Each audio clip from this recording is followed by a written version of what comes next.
Hi friends, एक बार फिर से आप सभी का हार्दिक स्वागत, वंदन, अभिनंदन है। दोस्तों, आपको बताना चाहेंगे कि आज करेंगे प्रश्नोत्तरी। आदिकाल का जो हम कंटेंट पढ़ रहे थे उसी में आप ये देखने का प्रयास कीजिएगा कैसे कैसे प्रश्न परीक्षा में पूछे जाते हैं। यदि आप प्रीवियस ईयर लगा रहे होंगे तो आप अच्छे से समझ पाएंगे। अभी तक आपने प्रैक्टिस नहीं किया है तो हमने अपने ही चैनल पे प्लेलिस्ट में लगाया है 125 प्रश्नों की प्रश्नोत्तरी। एक बार जरूर देखिएगा। और आदिकाल से कैसे कैसे प्रश्न पूछे जाते हैं, आप एक चीज़ यहाँ पे देख पा रहे होंगे, संख्या लिखा होगा तो याद रखेंगे 135 तक हम प्रश्नोत्तरी कर लिए हैं आदिकाल। जब आप प्लेलिस्ट में जाएंगे आपको सब मिलेगा। उसी के आगे के जो प्रश्न बचे थे मैं उसे आगे जोड़ रही हूँ। अब आपको देखना ये है कि कैसे कैसे प्रश्न बनते हैं, जो हमने कंटेंट पढ़ा था वहाँ से प्रश्न बन रहा है कि नहीं, इसी को आप चेक कीजिएगा। आइए आज देखेंगे 136 नंबर का प्रश्न है, यहाँ पे आपको दिख रहा है, लेकिन आप इसी प्रश्नोत्तरी में 1 नंबर का प्रश्न मानिएगा। चलिए ध्यान दीजिएगा। बीसलदेव रासो की नायिका कौन है, जो कि हमने कंटेंट में पढ़ा था, आप सभी को पता है। तो इनकी नायिका कौन है ये बताना है। संयोगिता है, मालवड़ी है, पद्मावती है कि राजमती है। तो आप सभी को पता है, ऑप्शन नंबर डी सही होगा कि बीसलदेव रासो की जो नायिका है वो राजमती है। डी ऑप्शन आपका सही हुआ। नेक्स्ट आगे यहाँ पे दूसरा प्रश्न है, बीसलदेव रासो की भाषा है, तो याद रखेंगे कौन सी भाषा है बीसलदेव रासो की, ये आपको बताना है। अब आप बताएंगे राजस्थानी है, ब्रज है, मैथिली है, अवधी। अवधी सबको पता है यूपी में बोली जाती है। ब्रज का क्षेत्र मथुरा साइड से है। मैथिली बिहार की है, आप जानते हैं। मैथिली के प्रसिद्ध कवि हैं विद्यापति। समझ पा रहे हो? तो अब आप बताएंगे कि अब तीनों जब आपने निकाल लिया, जैसे आपको एलिमिनेट करना है, अभी ब्रज भी नहीं हो सकता है, मैथिली भी नहीं क्योंकि बिहार की, तो यहाँ पे बचा कौन सा, ए नंबर राजस्थानी। ऐसे ही आपको परीक्षा में प्रश्न को हल करना है, ध्यान देंगे। अब आज का तीसरा प्रश्न, बीसलदेव रासो की रचयिता कौन है। बीसलदेव रासो की सारंगधर, नरपतिनाल, दलपति विजय, जल्हड़। अब आपको बताना है कि कौन है तो बीसलदेव रासो के रचयिता। अब आप बताइए फटाफट कौन है भाई, सभी लोग बताएंगे। तो यहाँ पे नरपति नाल, बी ऑप्शन आपका सही होगा। आगे रानीपन और सामंती जीवन से बंधन मुक्ति की अभिव्यक्ति किस ग्रंथ की अपनी खास विशेषता है। तो रानीपन से और सामंती जीवन से बंधन से मुक्ति किस ग्रंथ की विशेषता है, यही आपको बताना है। तो आप ध्यान देंगे और बताइए। बीसलदेव रासो, बुद्धि रासो, बीसलदेव रासो, यहाँ पे पृथ्वीराज रासो है, सॉरी मैंने पढ़ने में गलती कर दिया, हमीर रासो। अब आपको बताना है तो आप ध्यान देंगे। तो बीसलदेव रासो में देखते होंगे कि रानी चली जाती है, राजा जाते हैं रानी को लेने, फिर लड़ाइयाँ होती है। राजमती क्या करती है, इनसे प्रेम करती है, तो मूर्ति बना के द्वारपाल के पास लगा देते हैं, और जब ये निकलती हैं राजमती तो बीसलदेव रासो के ही गले में आपने देखा होगा माला डाल देती हैं। तो उसे पता चलता है तो फिर दल बल के साथ आता है और इन्हें लेके चला जाता है। ये रहा कुछ इनका मोटी मोटा इतिहास। अब आपको बताना है बीसलदेव रासो का काव्य रूप क्या है। बीसलदेव रासो कैसा काव्य है, आपको यही बताना है ना। चलिए ध्यान दीजिए। तो आप ध्यान देंगे, आगे देखिए। प्रबंध काव्य है, खंड काव्य है, गीति काव्य है कि मुक्तक काव्य है। मुक्तक काव्य, प्रबंध काव्य। प्रबंध काव्य सबसे ज़्यादा किस में लिखा गया था, महावीर प्रसाद द्विवेदी के समय में ना, द्विवेदी युग में। अखंड काव्य कब लिखा गया था, ऐसे अपने दिमाग को आप थोड़ा सा घुमाइए। तो यहाँ से प्रश्न बना है बीसलदेव रासो का काव्य रूप क्या है, यह क्या है। तो ये गीति काव्य है। कैसा काव्य है, गेय है, गाया जाने वाला है। आगे वीर गाथात्मक रचना नहीं है, इसमें से वीर गाथात्मक रचना नहीं है, यह तो श्रृंगार का पुट लिए हुआ कौन सा है। चलो, पृथ्वीराज रासो, परमाल रासो, बीसलदेव रासो, जय चंद्र प्रकाश। अब आपको यहाँ पे बताना है कि कौन सी रचना नहीं है, ठीक है। वीर गाथात्मक तो बीसलदेव रासो क्या है, नहीं है। इसमें आप देखेंगे तो ये श्रृंगारिक रचना मानी जाती है। चलिए थोड़ा सा अब आपसे एक चीज़ यहाँ पे और पूछा जाता है कि किस काल में कौन सा रस प्रधान रहा है। तो आदिकाल में इसका वीर गाथा नामकरण किया हुआ है। तो आपको लगेगा कि यहाँ पे सिर्फ वीर रस होगा, ऐसा नहीं है, श्रृंगार रस भी है, गौड़ रूप में है, वीर रस प्रधान रूप में है। अब जैसे रीतिकाल में जब आप आओगे तो एक चीज़ आप नोटिस कीजिएगा कि रीतिकाल में सब जानते हैं कि नायिका की नख से लेकर सिक तक का वर्णन किया गया है। अब आपसे पूछा जाए क्या वीर रचनाएं नहीं होती थी, सिर्फ यहाँ पे नायिकाओं का ही वर्णन होता था, यही रस प्रधान था। तो थोड़ा सा दिमाग लगाना होगा। वहाँ पे भूषण एक कवि हैं जो वीरता पे कविताएं रचते हैं। तो यही छोटी छोटी चीज़ है जो साहित्य को समझने में आपका उपयोग होगा, और आप उसे थोड़ा ध्यान दे के करेंगे तो साहित्य मज़ेदार तरीके से आपको समझ में आएगा। यहाँ पे पूछा रहा है वीर गाथात्मक रचना नहीं है, तो बीसल देव रासो। चलें आगे, चलिए। आदिकाल की प्रमुख श्रृंगारिक कृति कौन सी है? अब आपको बताना है कि आदिकाल में प्रमुख श्रृंगारिक कृति कौन सी है। पृथ्वीराज रासो, परमाल रासो, बीसल देव रासो, विद्यापति पदावली। 142 नंबर का प्रश्न है, आपको बताना है। तो देखो ऊपर मैंने इसी प्रश्न पे थोड़ा सा डिस्कशन किया था ना, तो इसका भी आंसर यही होगा, बीसल देव रासो। इसमें श्रृंगार है, क्या है, श्रृंगारिक रचना है। और यहाँ पे ये एक चीज़ और आप जानते होंगे कि जो विद्यापति की पदावली है, तो विद्यापति की पदावली को लेकर क्या है, विवाद है कि भक्ति रचना है, भक्तिपरक है, श्रृंगारिक है। तो शुक्ल जी ने कहा है ना, जिसको दिखता नहीं वो चश्मा लगा ले, ऐसा आपको मिल रहा होगा। तो ये तो यहाँ पे आपको थोड़ा सा ध्यान देना है। तो ये श्रृंगारिक है, जब सबकी भक्तिपरक रचना नहीं है विद्यापति की पदावली। ठीक है, चले। यहाँ पे एक चीज़ आप और देख पाएंगे, तो इन्हीं से कुछ विद्यापति की जो रचना है और यह किस विधा की है, तो आप तो समझ गए कि यह श्रृंगारिक रचना नहीं है, श्रृंगारिक रचना है, भक्ति रचना नहीं है, भक्तिपरक रचना नहीं है, जिस सिर्फ नायक नायिका कृष्ण और राधा को इन्होंने लिया है, याद रखेंगे। चलिए आगे। अब नेक्स्ट प्रश्न आपकी समझ आ रहा है, चौपाई के साथ दोहा रखने की पद्धति को क्या कहते हैं? समझ में आया? चौपाई के साथ दोहा रखने की पद्धति को क्या कहते हैं? ये चीज़ आपको ध्यान रखना होगा। जायसी, मानसी, अवधि, कड़वक। 143 नंबर के प्रश्न में तो ये कहते हैं इसको कड़वक। नेक्स्ट आगे। हिंदी का प्रथम महाकाव्य है पृथ्वीराज रासो। कौन सा है? पृथ्वीराज रासो। जबकि इसे कोई प्रमाणिक मानता है, कोई प्रमाणिक नहीं मानता है, कोई अर्ध प्रमाणिक मानता है। बड़ा इसमें वो है, आपको यहाँ पे थोड़ा सा ध्यान देना होगा। चलिए अब आपको बताना है पृथ्वीराज रासो के रचयिता कौन है। पृथ्वीराज रासो के रचयिता कौन है? जगनिक, चंद्रबरदाई, नल सिंह, मधुकर कवि। तो यहाँ पे आपको बताना है, तो पृथ्वीराज रासो के रचनाकार हैं चंद्रबरदाई। चंद्रबरदाई का मूल नाम था, हो सकता है आपके लिए यह प्रश्न नया हो, है ना। चंद्रबरदाई का मूल नाम था चंद्रेश, चंद्रिका, वलिद्य, वलवीर। तो वलिद्य इनका नाम मूल था। आगे देखेंगे। पृथ्वीराज रासो की भाषा है, कौन सी भाषा है? खड़ी बोली, अवधी, ब्रज, मैथिली। मैथिली भाषा है विद्यापति की। खड़ी बोली, अवधि में देखेंगे आपका रामचरितमानस आता है तुलसीदास। ब्रज में आप देखेंगे महत्वपूर्ण रचना सूरदास की है। अब बची कौन सी? चलो बताओ। अब आपको यही तो बताना है ना, पृथ्वीराज रासो की भाषा है, कौन सी भाषा है ये बताओ। चलिए सभी लोग, अब आपको बताना होगा पृथ्वीराज रासो, क्योंकि ब्रज वाला जो क्षेत्र है ना, राजस्थान से सटा हुआ है ना। तो राजस्थान का पुट लिए, डिंगल पिंगल का यहाँ पे आएगा, तो आप डी ऑप्शन लगाएंगे। नेक्स्ट, पृथ्वीराज रासो में सर्ग को क्या कहा जाता है? यह प्रश्न यूजीसी में भी पूछा गया है। समय, अध्याय, खंड, प्रकरण। चलिए आपको बताना है, तो क्या कहा जाता है? समय कहा जाता है। ए ऑप्शन आपका सही होगा। पृथ्वीराज रासो में कितने सर्ग हैं? समझ में आ गया? बताइए। 59, 69, 70, 71। पृथ्वीराज रासो में तो कितने हैं? 69, 69 है। ठीक है, चलिए। चंद्रबरदाई को पृथ्वीराज का समकालीन किसने कहा? गारसा दत्तासी, आचार्य रामचंद्र शुक्ल, हजारी प्रसाद द्विवेदी, नामोर सिंह। अच्छा प्रश्न है, आंसर दीजिएगा। तो तासी ने कहा है। ए ऑप्शन आपका सही होगा।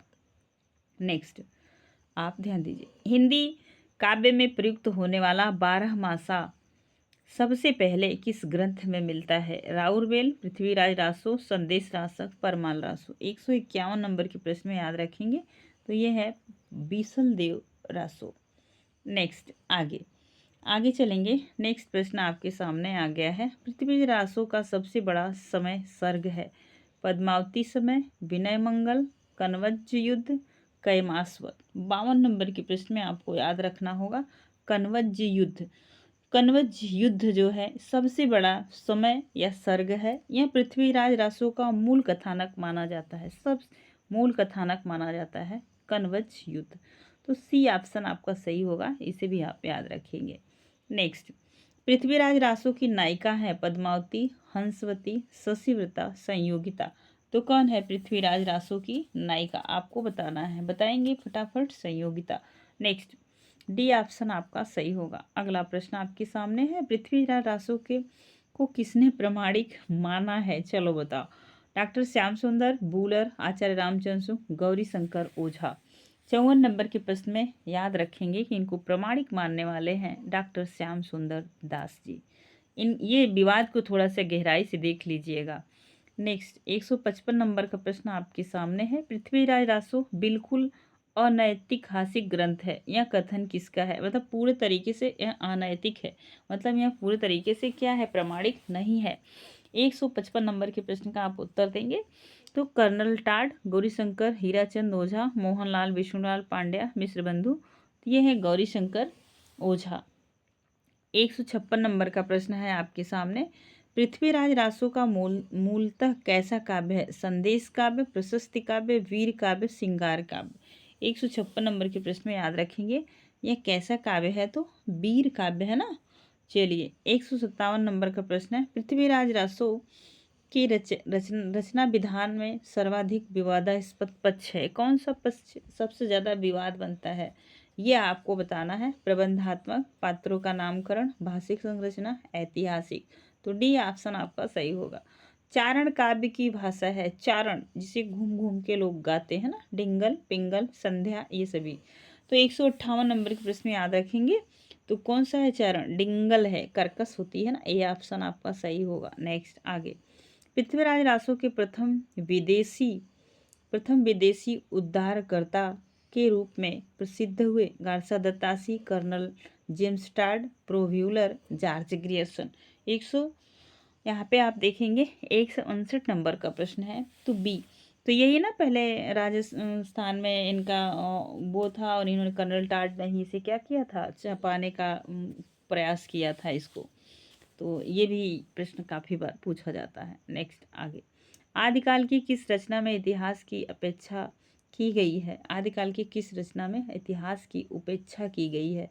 जय मयंक जस चंद्रिका, उपदेश, रसायन, रास, पृथ्वीराज रासो, नेमीचंद। 160 नंबर के प्रश्न का आंसर देंगे तो पृथ्वीराज रासो, सी ऑप्शन आपका सही होगा। किस रासो ग्रंथ का एक पद्य प्राकृतिक पैंगलम में मिलता है? हमीर रासो, पृथ्वीराज रासो, परमाल रासो, खुमाड़ रासो। बताओ। 161 नंबर के प्रश्न में आंसर होगा हमीर रासो। ये क्या है? प्राकृतिक पैंगलम में मिलता है। नेक्स्ट, यहाँ पे आप ध्यान दीजिए।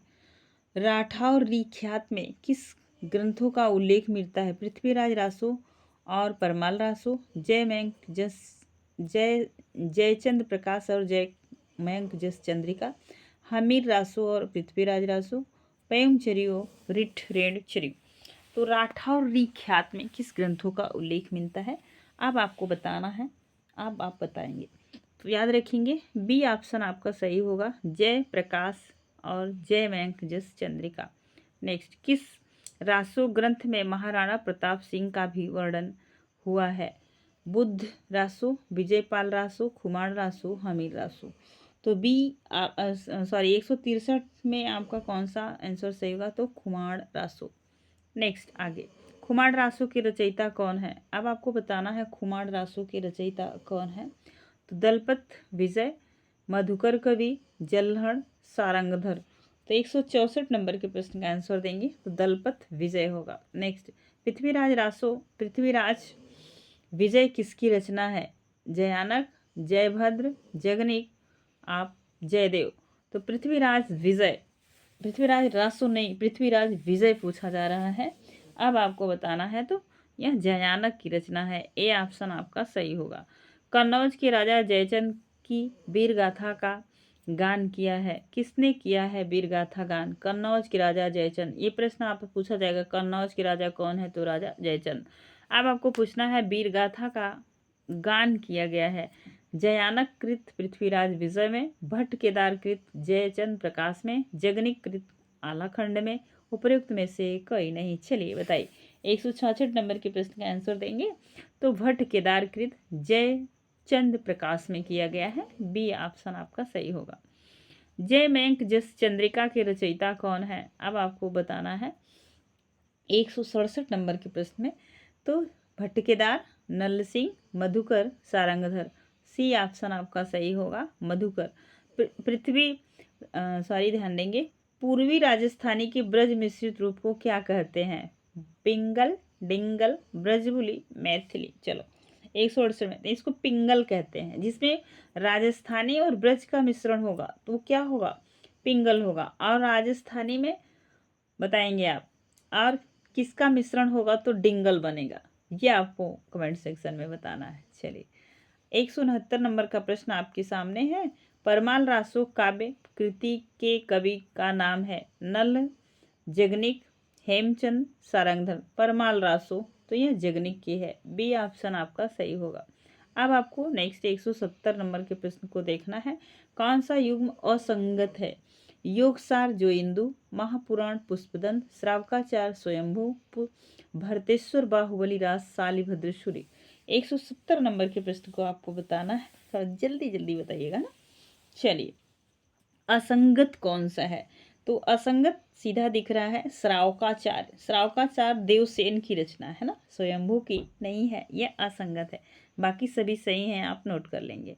अब 171 नंबर का प्रश्न आपके सामने है, थोड़ा सा मिलान कर दो फटाफट और बताओ हमें कौन सा ऑप्शन आपका सही हो रहा है। चलिए अब आपको ध्यान देना है तो मधुकर यहाँ पे सॉरी 171 नंबर का प्रश्न है तो आप ध्यान देंगे।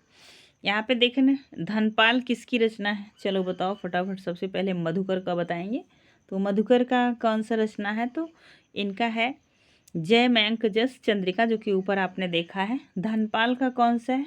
तो भविष्यत कहा। कौन सा है? भविष्यत कहा, 5 नंबर। तो यहाँ पे 2, 5। अब बता रोडा किसका है? राउरवेल। राउरवेल का रोडा है ना, सी में पहला। तो 2, 5, 1। अब आपको यहाँ पे मिलान कर लेना। अब देखेंगे आगे, यहाँ पे एक चीज़ और बच रहा है आपका।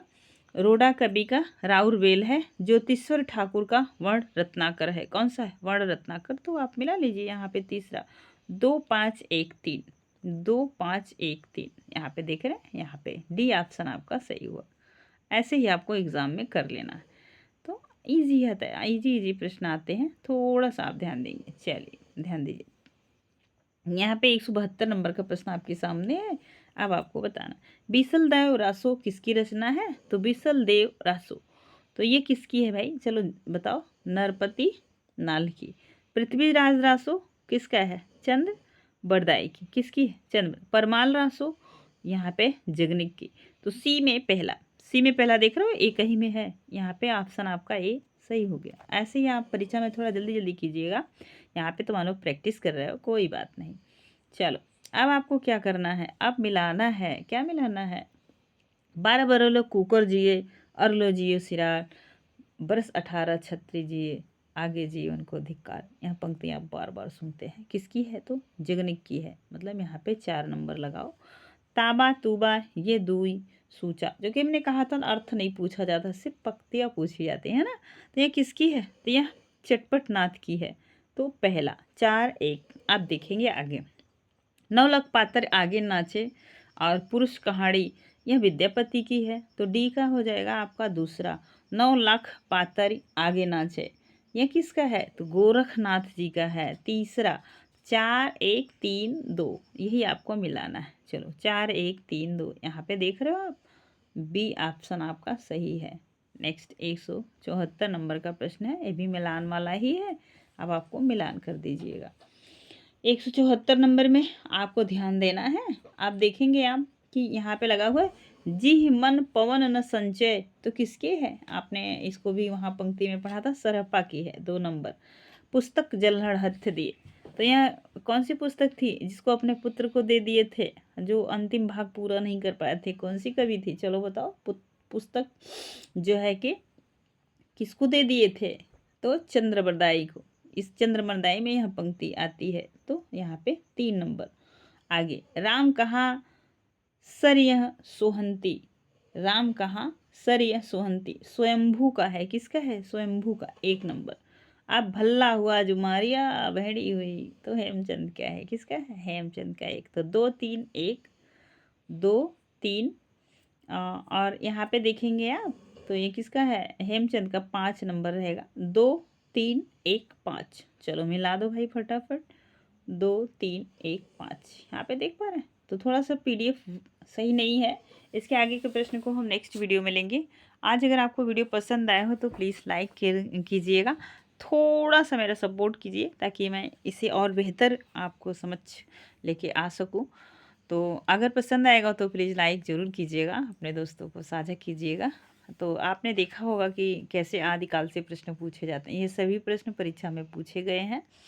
बस मैं प्रमाणिक स्वरूप आपके सामने ये नहीं लिख पाई हूँ कि यह इस सन में पूछे गए। अगर ऐसा आपको देखना होगा ना, तो हमारे यहाँ हम डिस्क्रिप्शन में लिंक देंगे, आप देखिएगा कौन सा प्रश्न कब कब पूछा गया है। टू द पॉइंट मैंने वीडियो बनाया हुआ है। आज के लिए बस इतना ही। आपका दिन शुभ हो।